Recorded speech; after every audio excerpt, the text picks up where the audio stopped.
সাহিবজাদা ফারহান, পাকিস্তানের ক্রিকেট আঙিনায় নতুন এক আলো। সুপার ফোরে শ্রীলঙ্কার বিরুদ্ধে ছক্কাচারের মিছিলে ছুঁয়ে ফেলেন অবিস্মরণীয় মাইলফলক।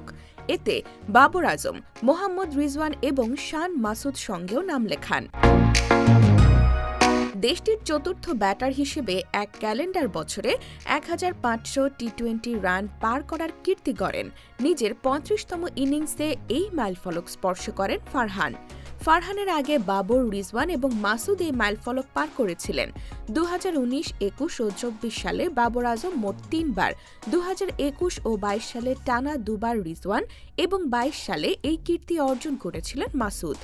ফারহান চলতি বছর পাকিস্তান, পেশওয়ার রিজিয়ন এবং ইসলামাবাদ ইউনাইটেডের হয়ে দুর্দান্ত পারফরমেন্স দেখিয়ে এই রান সংগ্রহ করেছেন, যা তার ধারাবাহিকতা এবং নানা ফরম্যাটে সফলতার প্রমাণ।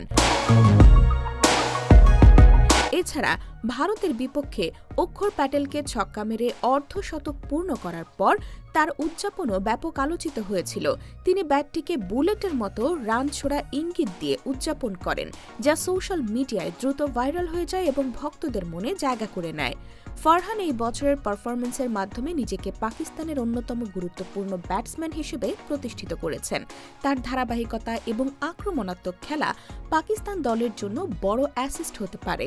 সব মিলিয়ে ফারহান তার প্রতিটি ইনিংস, প্রতিটি শট দিয়ে ক্রিকেটকে একটি নতুন দৃষ্টিকোণ থেকে দেখতে শেখাচ্ছেন, যা বাবর, রিজওয়ানকে প্রত্যাবর্তনের চ্যালেঞ্জও ছুড়ে দিচ্ছে একরকম।